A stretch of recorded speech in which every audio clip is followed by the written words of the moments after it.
Hey everyone, welcome back to Bros and Shows. I am your host, Josiah, aka Mauler67.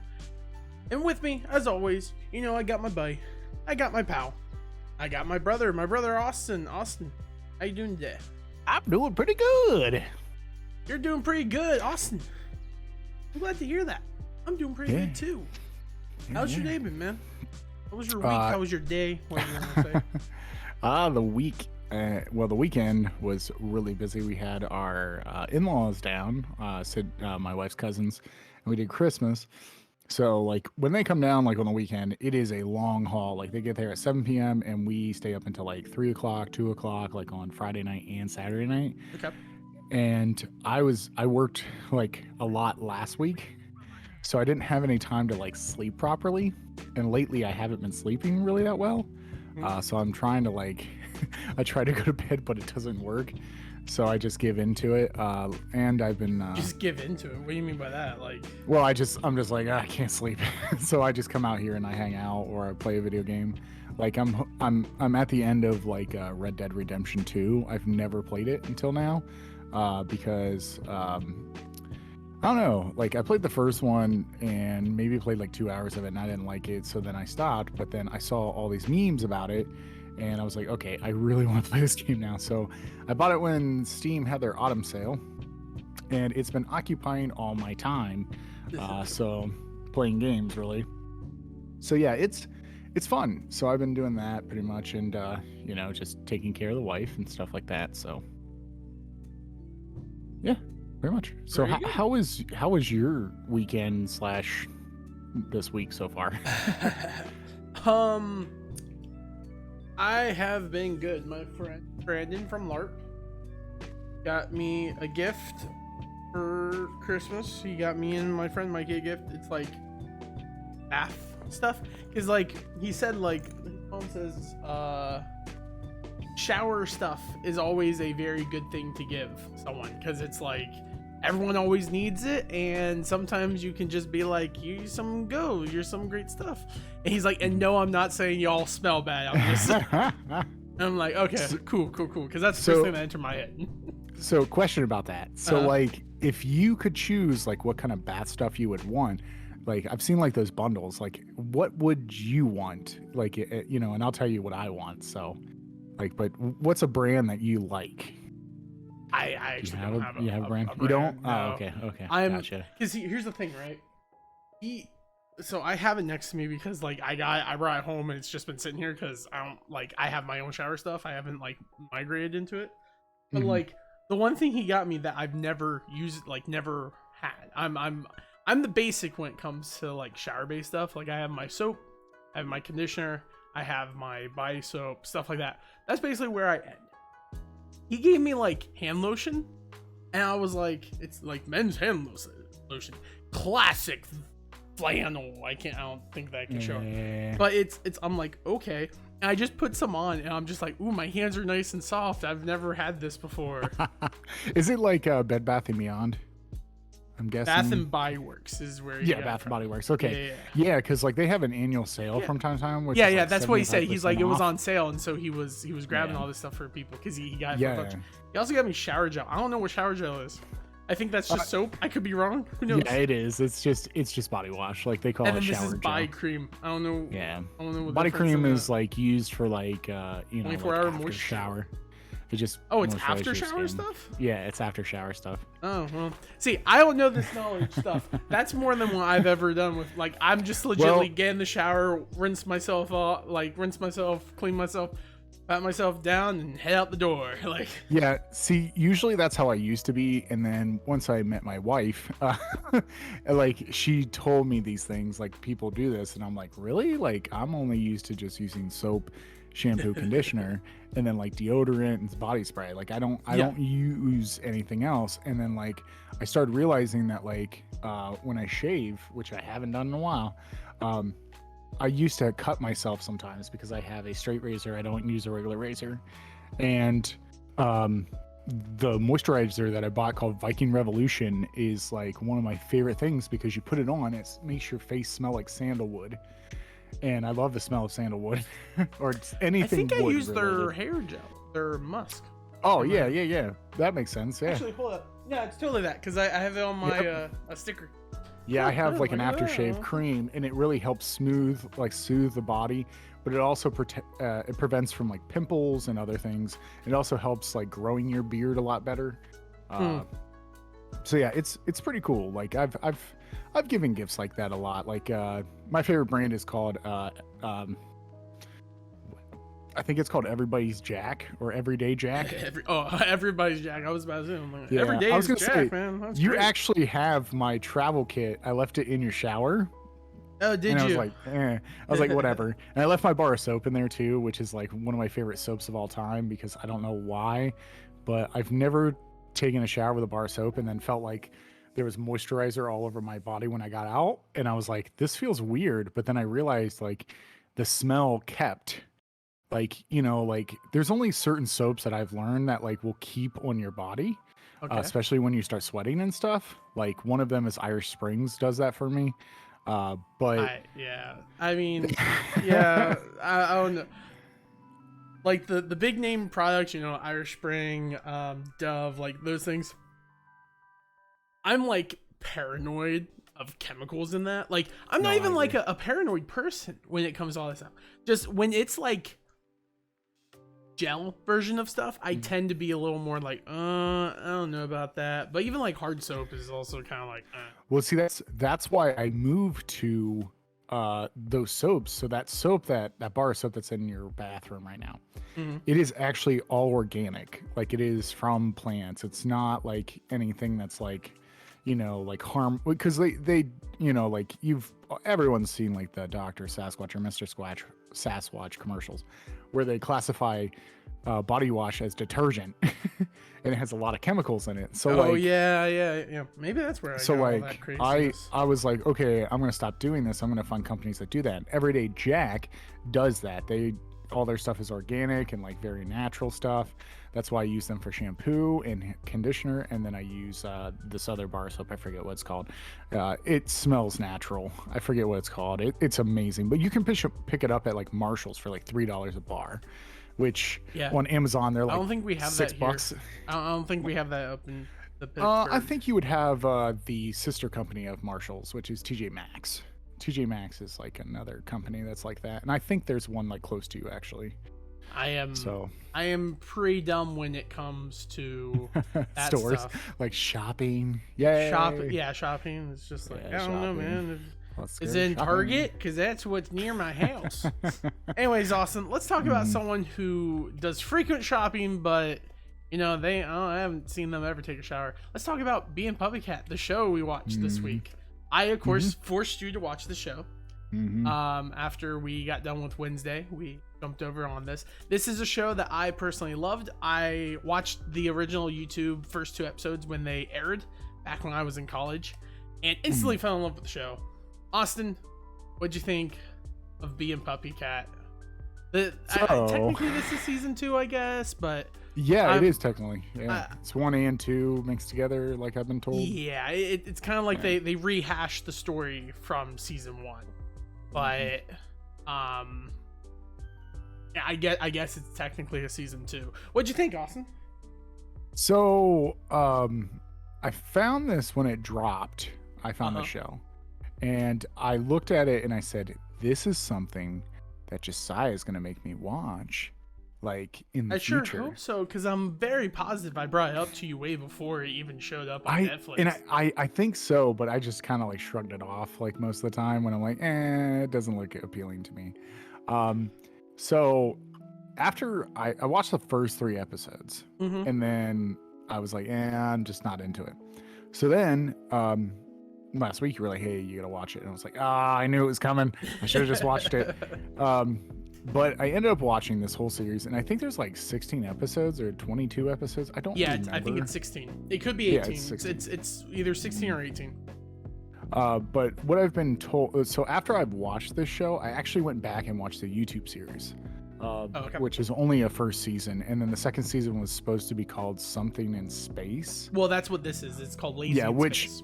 Which is the continuation of it, and they've changed a little bit of stuff that I've seen after I watched like the series on YouTube. But this show, starting off, was very hard for me to grasp a lot. There is a lot of things that I had confusion with, let's just say that. Some things I just didn't understand at the time. And as the show progressed, I kind of started putting things together, but I had to go back and watch watch a YouTube video of someone explaining the proper stuff to me, because I did get lost like a couple times. But overall, the drawing, like the art style of the show, Yeah, the art style reminds me of two shows, and it reminds me of Scott Pilgrim versus the World, like the comic book manga. Okay, and it also reminds me of Steven the Universe. Those animations, for some odd reason, and like how the story is told. I'm gonna say this. I was not a great big fan of this, but I think the problem that I have is maybe I need to go back and rewatch this show and take a second look at it, because I did get lost in it. Like, I felt like sometimes that it was a little messy. I did watch the YouTube series, and I think that one was I think that was better, actually. I felt like I could like grasp what's going on. This, on the other hand, I kind of was like, ugh, like it felt messy to me. For some odd reason, it felt messy. Okay. But this show, I will say this show goes into a very deep dive in a lot of very hard topics.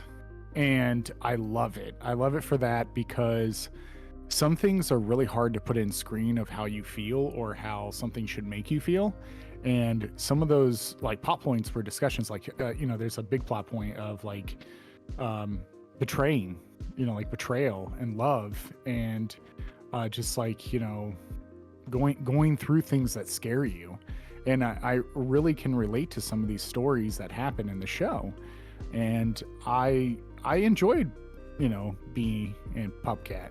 It was interesting. I kind of picked up on something like halfway through the show, and I kind of realized about a certain character, and I called it, and I was like, I called it.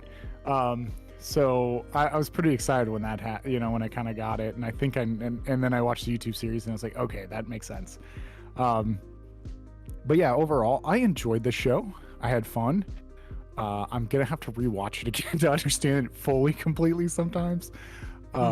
This show is weird sometimes, like very weird. And it kind of brought me out of like that storytelling a little bit, because I was like, what is going on? Especially there was an episode with the pop can episode. And it was the one with like the tentacle people. Like they were like, we have to touch the can. And I was like, oh my gosh, what is going on? Like, it was rough. It was rough. But is it something that I enjoy? Yes, I thoroughly enjoyed being Puppycat. So how did you enjoy being Puppycat on Netflix? Yeah, I liked it. I can't lie. Like, after watching the original series on YouTube, regardless of what version is or the story, I just love Bee as a person. She is what I wish I could be in the world, because she is carefree, happy, and she's just her, Yeah, she's herself. Like, she embraces who she is. She unapologetically embraces who she is, which I also want to point out. My favorite addition to this season, that that with the first couple episodes, they kind of like rehash what happened in the previous seasons, so that way you can kind of like get touching. I think there was even like one of it was like called Once More with Feeling or something like that, or some. Regardless, it's a rehash of what happened in the earlier seasons, and I'm happy and glad that they include Deckard's family more, and you got to see them more, because in the same way that Bee is kind of unapologetic about who she is, his whole family is. And gosh dang, at first I was like, okay, I get it. There's just a bunch of them all. We're not going to really get to know them. They're all going to be these paper people. And then they just keep pushing in the background of each person, like hidden in each episode. Like the one, I don't even remember all their names, but the one who like ran away when he was 12 and joined a circus, for like somebody. I'm like, what type of backstory is that? Like, that's great. It explains why he's obsessed with clown stuff. But Yeah. like, what the heck? Or the one guy who owns the cat cafe actually, and he's the only one keeping it afloat, but he can't cook or anything. Once Decker leaves, he's like, we're done. Like, we're going to go bankrupt. Side note, Yeah. you know who's that voice? Is it Tom Kennedy? No. No. Okay. Nope. The I know second he Tom started Kennedy's in talking, this I show. instantly knew who he was. The only other person that I could think it is, I'm trying to think who. I have no have clue. to think of Deckard's family, Decker's family. just so that way I can confirm Deckard's siblings. Because like I hear his voice and I instantly went like, all right, I think I know who this is. Now I'm like paranoid. I'm like, wait, what if I get this wrong? Because each of the Leslie's the older one. Erling, no, How? Okay, so How is the owner of the cat cafe? Sorry, I had to like go and confirm this because yeah, I'm totally right. Guess who's How Wizardly's voice actor? Or you could just search for yourself. It's our boy that I absolutely love. Anything he's in, I'm automatically up for it. Oh, Camille it was Nagiani. Camille. Yep. Yeah. And when he first started talking, I was like, is that Camille? That sounds like Camille. And that made me even more happier because I just like Camille. Also, I love how all of the family members of Deckard, it's like all like the wizard people, wizard names. I just So- enjoy that. I did pinpoint one voice actor, actually two voice actors in the show. There is one I have to check as well. Who is it? Tommy Wiseau was in this. Oh, so wait, Tommy, Like The Room, Tommy Wiseau. the top? What? Really? Yeah, Who was yeah. he? So he played Muller's boss. It was like episode 3. It was the guy that Oh, is it the guy in the toilet space where he's Yes. like, you can't. Really? Yeah. That's him? that's Tommy Wiseau. Oh my When gosh. he spoke, I was like, that sounds like Tommy Wiseau. It is! What? How did they get? Okay. I don't know who these people are. Like, okay, I know Frere, right? They're the ones who made like. Yeah. I think they were part of Adventure Time. Bravest Warriors was also coming out whenever they did it. Mm. They have their hands like when it comes to animation. They're like one of the best people, and I don't know if it's like a collection of people or if it's organization. I've never looked into them. I just know that anytime I see that, I'm like, yep, I know I'm going to like this show. Mhm. What type of connections do they have to get these people? Like Tommy Wiseau isn't even like a voice actor. He's just Yeah. Tommy Wiseau. He's Tommy Wiseau. He's his own person. Oh my gosh. And so the other people, the other two that I remember, Mhm. Tom Kennedy played Ladybug. Tom Kennedy is the voice of SpongeBob, if no one knows that. So I love Tom Kennedy, and what was it? I Okay. had it. Oh, okay, yeah. Yeah, Who was he's he? real. He played Ladybug in one episode. It was the Oh, episode. the little where, ladybug that runs around. Yeah, okay. yeah. Yeah, the temp agent. The Um, only person I caught on to, Mhm. outside of like, of course, Camille, was the Space Outlaw. The second he started talking in the flashback episode where B was like, no, Puppycat was remembering past, is Steve Bloom. I don't know. Steve Bloom. Yeah. Yep. The second I heard his voice, I'm like, wait, hold up. That voice is too familiar for me. Caught that instantly. And Aaron Hernandez was Omelette. You might know him from a very famous YouTube series called Game Grumps. Oh yeah.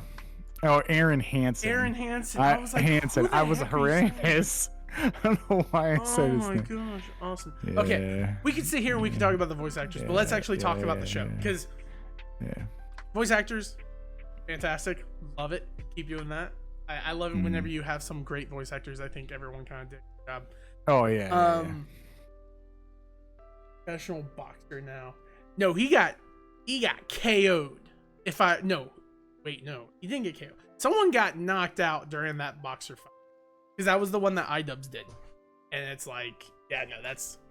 Oh, he did. Okay, yeah, he was part of that. Yeah, he did. Okay, but yeah, like the show itself, I really enjoyed. You said you rewatched the YouTube one as well. Yeah, you can see what's kind of it's lengthened. Yeah. Yeah. The quality of the show has improved, like with the animation and everything. Yeah. Personally, I like the old style, like the first No, style I'm with you. more. But I have to say, the new style grew on me a lot in this series. And I figured, Austin, there was multiple episodes where I'm like, Austin's going to like this episode just for the graphics alone. In the one when I can't remember. He shows up on this trailer, but it's the dude with the psychedelic eyes and everything looks like your synthwave music that you love. The night. Yep. What are they called? The midnight. The midnight. It gave off that feeling of like those old synth stuff, and I'm just like, this is such a cool aesthetic for the show. It's kind of trippy. I don't think I would ever want to watch this show under any type of influence whatsoever, because when that guy started talking and he has like those glowing eyes, I was like, that would freak me out. But the one thing I have to give this show is I love the humor in this show. The humor is never like punch in the gut, like haha funny. It's like left turn funny. Yeah. Like whenever that guy we were talking about, he has these sons. He's like, you're my favorite son, Ross. And these are my two other sons. But they'll never be as good as Ross because I like Ross more. But they'll always be better and work harder to impress me. But they'll never be my favorite. And my favorite will probably grow up to be a bad person. And he'll be horrible. But it's okay because he's my favorite. And as this dude's monologuing and like B's going around fixing all this stuff, my brain's like, dude, did they just let this guy just ad-lib in the studio? And it's just like, we just need background noise. Just say whatever you want. And then the hand comes in and kills his favorite son. He's like, no, why didn't you kill my other two sons? And then me, the other Ross, specifically in that order. Like, I'm just like, what the heck? That type of comedy where it's just, you didn't expect that type of stuff to happen, made me laugh.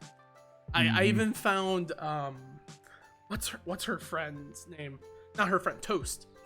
I find Toast more entertaining in this season than I did before. Before she was like just a weird person who'd show up boxer, and then just randomly in the middle of the season they drop a huge bomb. I'm pregnant.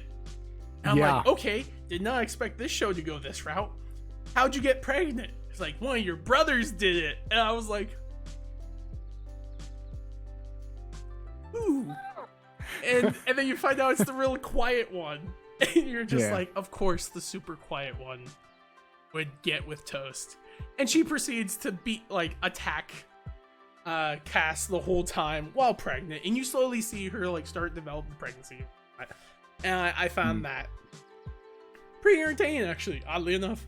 I don't know what to say. Like the Deckard's family made me enjoy the show so much more because they gave the show so much more heart in a way that's fantastic.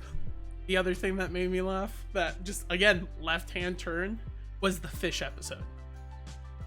When the dude fishes out the fish, like lets it go, and then she materializes into a fish, and she spends the whole day with it, and then at the end she goes back in the water and she comes out, and you're like, oh, you're here, and you're expecting it to be like, I miss you or something like that, and she's like, thank God you showed me what a date was on the earth, because I hate that. I'm happy to be on the ocean. He's like, what, you could talk? End of episode, cut, done.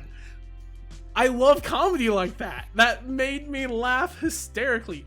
There was also another episode, I can't remember what it was, but there was just a single gag joke that was like real cut and no one talked about it for the rest of the time, and it made me bust out laughing. See, have you ever like had like a thing happen in a show where like you're watching a show for the first time, and then you hear a joke from that show, and then you think of another show? Like, do you ever have that? All the time. Because we grew up with sketch comedy, with Robot Chicken and everything. Oh yeah, which I have to say something at the end of the podcast. Remind me. I wanted to tell you this, and I forgot to tell you this. But remind me later. So there's a joke in like the first couple episodes, and it reminded me of an episode of Kitchen Nightmares. And it was because he gets she's like, I eat I eat soup, and then she's like, this soup is cold, and he's like, it's a gazpacho. And like, so it clicked, and there's an episode of Kitchen Nightmares where one of the girls is like, ooh, this soup's cold, and he's like, it's a Gestapo, you idiot. Like, it's supposed to be cold soup. And like, I laughed so hard, like really out loud. It's so funny that some people like think it's just soup that just has been completely cooled, but it's made that way, and like people just don't see that. And I remember our friend Little Dakota worked in a restaurant. He's not so little anymore, but keep going. Yeah, but so he worked in a restaurant, and some girl ordered it, and he brought it to the table, and she complained to the manager because the soup was cold. And he explained to her, it's served cold, like it's just Gestapo. Or not Gestapo, wow. Gazpacho. I think that's what it's called. How you say Gus Fring, yeah. Gazpacho. So yeah, it was so funny. So like when that joke happened, I laughed so hard. And then there was one joke that was just a stupid joke. And I don't know why. I just was like, what the heck? Oh, it was her living in the walls. Kess. Or no, not Kess. Toast. Yeah, Toast was living in the walls. And like when she popped out, I was like, oh my gosh. Like, but then there was so many other episodes where I laughed at because I was uncomfortable. Like, really? Yeah, a little bit. Like that whole tentacle thing, like with the soda, like where they're touching the soda cans and stuff, that made me feel uncomfortable. Like I do not like. I like weird stuff. Austin, I like weird stuff. They touch to learn. That's what it is. Puppycat. Puppycat was like, when they started touching him, I was like, stop. This is getting out of control a little bit. It made me feel uncomfortable. Like I did not want to watch the rest of this episode. But I will say, out of all the characters, Decker is my favorite character. You like Decker a lot. Unfortunately, I feel like this season, actually, you don't see Decker all that much because he goes away to the school and it focuses on the rest of his family. But he has one of the best story arcs in the whole show. You know what? I agree minus one person. I think one person has a better story arc that I love more. Well, I can say it because Deckard suffers from not being a failure, and that's a relatable thing. Like he just is afraid of himself. He suffers from not being a failure. What? Well, he suffers from not trying to be successful instead of being his own person, and showing courage in himself. And what's it called? Not courage. It's more of like, no, shoot, I totally lost the word. Just explain it. It's pretty much just like, I struggle with that when I was like until I was about 22. I struggled from second guessing myself pretty much. Okay. And I would always second guess everything I did. Like I was like, oh, am I cutting this right? Am I doing this right? Am I fixing this right? Am I doing this right? And it would warp into me failing because I would make myself believe that I wasn't good enough. Except I got over that fear because of a person that I hold dear to my heart still. My father-in-law used to work in a metal shop, and he would have these people come to his workshop and build things.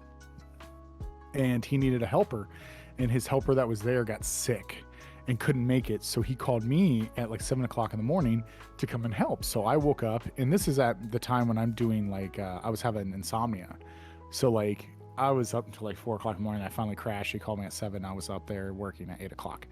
And there was this pipe that I had to cut. And I was like, hey, is this the right measurement? And he's like, you should have more courage in yourself. Like, you got this. I know you can do this. You don't need me. Like, you got this. And I'll never forget that, because that was a day when I realized, I said, I can do that.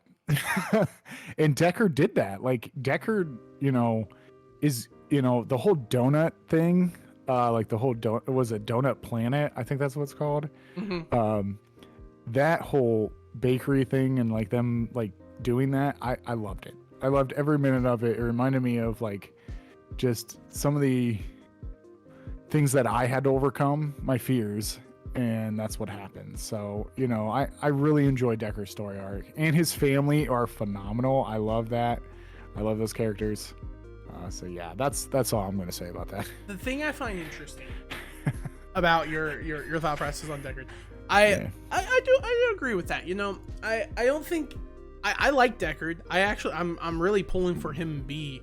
Though there was a point where I was feeling like weird whenever she started doing the date essentially with Deckard's one brother, who likes clowns, and I forget his brother's name. But I think it's Crispin. Yeah. But regardless, when she was doing that date, and it's portraying it as like Crispin kind of like is getting feelings for her essentially, and I think they kind of persist throughout the rest of the series, because at the end, the last episode, I was like, wait, am I supposed to like, is she going to get with him instead of Deckard? I don't know if I like that. But at the same time, that there's certain like story elements that are presented in the show that I'm not sure how it's going to be / end. And I can talk about them, but like that's one of them. Like, is she and Deckard going to be a thing, or will it be her and Puppycat, or will because obviously Puppycat is the outlaw, the space pirate, space or whatever outlaw. it was. Exactly. Yeah. That was pretty telling from the original like YouTube video of it. Mm-hmm. Biggest twist of this whole season though was that the first monster they fight, that he was just on screen, the two mouth thing, was their teacher whenever they were little. I was like, did they just... Now, granted, I will say, it may not be that teacher, because it could just be another one of her, like, species or whatever. But I just feel like they wouldn't use the same being twice in that manner. I would love that if that's true. Big twist. I didn't expect that to be a thing. I also didn't expect to just have like the whole story of being Puppycat dropped. Well, being a space pirate and the other person's name, I can't think of. I think it's like Violet or something like that. His like little companion. I didn't expect that. I'm happy I did, because I enjoyed that episode a lot. I really loved that episode. But there were so many times in the show I'm like, I don't know how it's going to end, because they're entering a weird space, right? So we learn through, I think it's like the third episode when Deckard goes to leave, that B has been around this family since she was little, but she's always looked this way. She's obviously she's a robot. Like, it's pretty much plain from what you're able to like gather from the donut episode onwards, is that she's some form of robot, and her dad is this super intelligent inventor. You'll also find out that the dad was with the space outlaw in her, and I was like, didn't expect that. I'm cool with that. Yeah, because like after watching the original series, they kind of like state that like B's dad's kind of dead. Yeah. Oh, they like, definitely like, give off that vibe that. Yeah, because like after watching it, I was gone. like, okay, he's dead or gone, and then like and he doesn't have a lot of screen time in this, and most of his like messages he has are very cryptic. Like they're not, or just like loving father, like happy birthday, B. Sorry I can't be there. Yeah. So like because like that part where like what was it like, Puppycat like opens up that gift or whatever it is, and it starts like highlighting that thing through the like windows. It's like a hologram type deal, and it's like birthday explosion canceled and stuff like that. Yeah, because like I think it's like every year she gets like a piece of candy for her birthday, which you find out that again, that's something that Space and Violet were in search for. They were looking for those pieces. And so it's like, okay, there's some connection to what B is and like the technology that made her, that the father had like a connection with B and Violet. The other thing that I started catching on to relatively early, I actually was wondering if Cartman's, I think his name's Cartman, the youngest kid, the little kid whose mom is in Cardamon. Because what I've seen of the original series in this, there was a change with the Cardamon putting the magic donut like with his mom. Because like his mom's laying in the bed and he puts the magic donut in, and in the Netflix series she cries out like these orb things of memories. But in the original they're like jellyfish, which alludes to how jellyfish are made or something like that. I don't know exactly. But I remember think like that's like a mythos thing. Yeah. Like kind of something like that. Because like I saw that and I was like, that didn't happen in the series. I was like, that must have been changed. In which I confirmed later it was a change. So yeah, I thought I saw somewhere that it was like, but I could probably be wrong. Yeah, no, and like that change makes a little more sense, especially whenever they start going into detail about like when it starts going into detail about what those stones do. Like, oh yeah, those stones grant wishes. And then the one friend, can't remember his friend, Mally. It's Mally. Mally says like, yeah, those donuts grant wishes, but only to the person. You can't force other people to do stuff with your wish. So for that reason, only the dog guides wish. And the son didn't get the wish because he can't force his mom to wake up. And then when he gave her mom the donut can't give what she wants. So instead, all it does is like makes her give these memories and like dream. I don't even know if they're memories as much as they are like wishes, like dreams of what things were. Because there's just like there's the whole one that pops out that's a Puppycat, and it's like, did she ever see Puppycat? That could be true, like 100%. It could be like a memory. It could also be like her wishing that she could connect, or Puppycat changes his ways because Puppycat's kind of a prick. Most of the people in this show, I'm gonna be honest here, most of the people here are pricks. Everyone kind of has something that they are kind of a jerk about. Like the whole unapologetically themselves is great and fine, but sometimes it's to the detrimental of the character. Like Puppycat comes off a lot of the time as being a jerk. Oh yeah. B comes off as not really understanding people sometimes, but she's always there to help. So I give her like the biggest pass because, again, I love her. And like the other siblings or whatever, they're kind of like 50-50 on their approach to stuff. Especially the oldest one, Merlin, I want to say. No, not Merlin. Merlin's the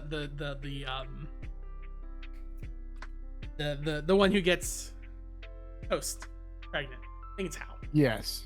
Yeah. Hal is kind of a jerk because he's kind of like down talks everyone, is mean to him, but he also has a soft spot. Like everyone has these redeeming factors that I'm like, I don't hate anyone, and it makes me enjoy them more for this reason. Like the fact that he allows B to just kind of like exist and everything, and she just had this huge mess up of like, he hates me, he never wants me to come back, and then he's like, no, I'm glad you're back, like I missed you. And she's basically family with him, and I love it. Yeah, I'm just worried. I'm gonna say this now. I'm worried, right? I love this series. I love the aesthetics. You mentioned before, like Steven Universe kind of gives you the similar feel. I definitely see that. I understand that. The randomness of the energy of the show and just how things kind of go 0 to 100, or the space world that they go as Tempbot, is just so interesting and unique that I love it. But this show is not meant for kids, right?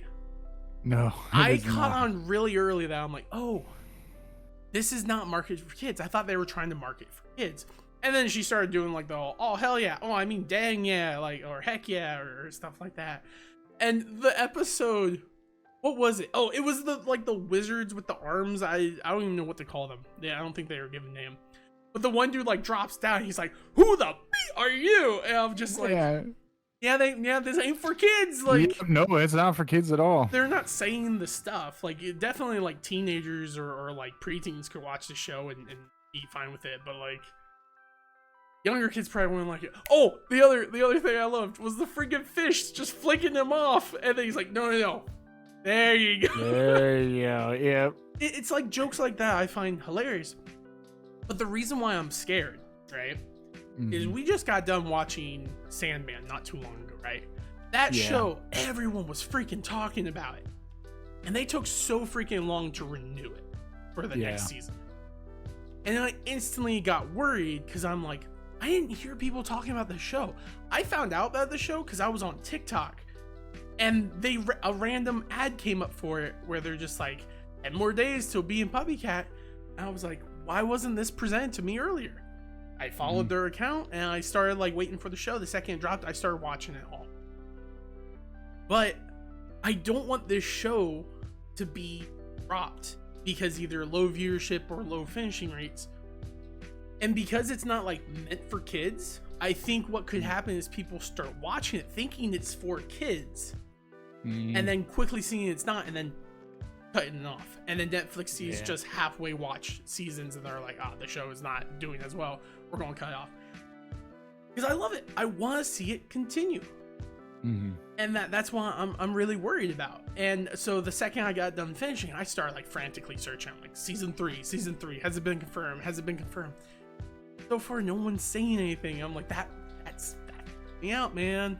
I don't want, because this show went from YouTube to, I think it went to a GoFundMe, and then it was going to be released on YouTube, but then Rare got connected with Verve, so they released all their seasons on Verve, which unfortunately made people have to pay for Verve, and there was a huge controversy about that because it's like we kickstart so we didn't have to pay for it, and it's like, but Verve, and then this show went on to Netflix, and that's like cool, more exposure for them, that's great. And it's also at the authoritarian grasp of the corporate Netflix overlords who are just like, profit, money, this. And that freaks me out because I enjoy this show. If I was a rich man, I'd be dumping a bunch of money on their laps and be like, keep making it. Finish the story. But I'm not. I'm just this guy in the middle of Pennsylvania who ain't doing jack. And I don't got that money. I love it. It's a good comedy show. is my type of comedy. And like I always tell you, Austin, that I love animation. I think animation is probably the best form of storytelling mechanics for everything. Who knows? I think you're Buster for 100 bits, man. You don't gotta do that. We're just having a little show here, man. I appreciate it. Tentacles are notorious for touching to learn. Yes, because if you've ever watched the Futurama movies, was it the beast with the something backs? Was it like a million backs or something like that? I forget what it is, but it was like the tentacle monster, the purple tentacle monster that everyone fell in love with. Oh, that thing. I thought you were talking about we love the the little tentacle. like, Yeah, it's taught us everything. Skinny, like the dudes who like held or something. No. The ones who like get Bender and like scam him. Yeah. The one where he has to go back in time. You find out that Fry is the same doctor that's seeing Leela. Yeah. I thought they like did something with like 0100111011. Yeah. Yeah, because it was the tattoo thing. But yeah, I love the show. I love it, and I will tell people to watch it. It's not meant for kids, and that's going to make it hard to sell to some people, because I do have a lot of those friends who are big animation fans, and they will definitely watch it. But if it's not for kids, it's hard for me to convince people, because it's like, why would I want to watch this show if I can't watch it with my kids? I'm like, well, see, that's they why probably wouldn't get half the joke. That'll be honest. you know, like I'm a huge fan of you know, like the show Cuphead. Like, well, I like the game, Uh-huh. the game Cuphead. And when I found out that they were doing a Netflix TV series about it, like a cartoon, I was Mm-hmm. like, oh, it's got to be like rated PG or PG-13 because they use guns and like they shoot from their hands and stuff.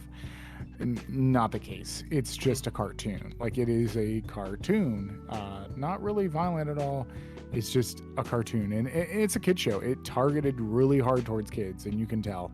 Um, but this, on the other hand, was like a mix between being. I think like rating wise, this is like teenage vibes, kind of like Yeah. Oh yeah, for sure. you know. Whenever I watch it, I'm like, if this was out whenever I was in like middle school, high school, this would be on the frequently turned to list. Like it's in the same like area as like Kim Possible, like Kid Possible, kids, very clean, but that's because it was on Disney Channel. This show would be like what I would prefer to watch over like those other shows, because it's like it's just a little bit more edgier, you know. It's like Case Closed. Whenever I was little growing up, it's like it's cartoon anime. I was dumb when I was little, but it's like dark and mysterious, and there's murder. I love murder. I mean, I love Sherlock's severed head comes like flying by this like door. The window. Oh, dude, that terrified me when I was a kid. I remember we watched that with who was it? It was Garrett, Ryan, Dominic, and Dylan. We were all watching that together, and that happened. And I was sitting on the back of the couch. I was like, nope, no. Like, that was the two-parter, I believe, because that's whenever they all went to the woods, and the one friend was going to kill them. I love that show. Would love to do that show, but unfortunately, that's in the same realm of like half the other shows we love. Too many episodes. Totally. Too many episodes. It's kind of like, you know, I know that you like British humor.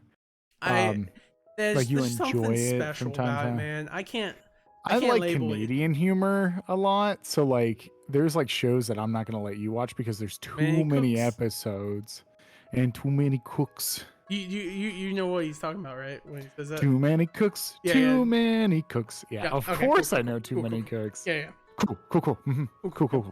Cool. That's another show I've been rewatching. Thank you. Thanks to you and Jordan for making me rewatch that show again. It's a good show too. All right, Austin. Yeah. So we're starting to wrap up because we're now starting to like jump off just talking about different things. Yeah. I don't want to bore people with that type of stuff. Austin, would you watch the next season if it came out? Of course. Dang right. That's why I wanted to hear from you. Regardless of what you said, if another season came out, I'm forcing you to watch it. Actually, what's really funny is I started watching this show and I watched it at work with one of the people I take care of. I've talked to you about him. He's like into anime and stuff. I was watching this and he was like, is that being Puppycat? I was like, yeah, why? And he's like, that's a great show. I love that show. People who know about it, they'll live by it, man. Well, he didn't know that there was a new series. I was like, you know, it's on Netflix, right? And he's like, what? He's like, nuh-uh. And I was like, yeah. And I was like, he's like, okay. And then the next day I come back and he was like, that was a good season. I was like, dang.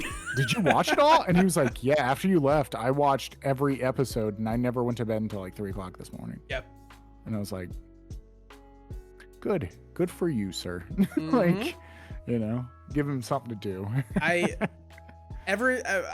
distinctly remember the joke that made me fall in. Actually, there was 3 big jokes that made me fall in love with being Puppycat, and why I will be a forever fan of being Puppycat. And it was all from the YouTube bit. The first one was, "You took too long. Now your candy's gone. That's what happened." Pacow! And then she walks out. Absolutely love that one. The other one is whenever she's like beating the dude with a sword, he's just like, ew, use the sword. Pop, pop, pop. Use the sword as a sword. Don't tell me what to do. But I love that joke. And there's another joke, but I'll pass off to the side. But those jokes, first season, absolutely love.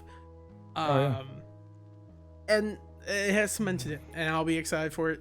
Be happy whenever the next season come out, because gosh dang it, I want that to happen. But Austin, That's what we're talking about, being Puppycat, the craziness of it, the fantasticness of it.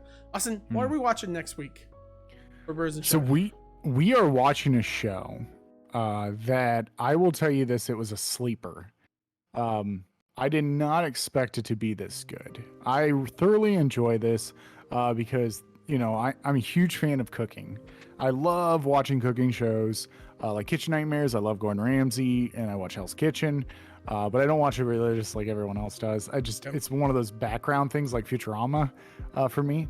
But we're watching The Bear, and it stars Jeremy Allen. I think it's Jeremy Ian White or Allen White.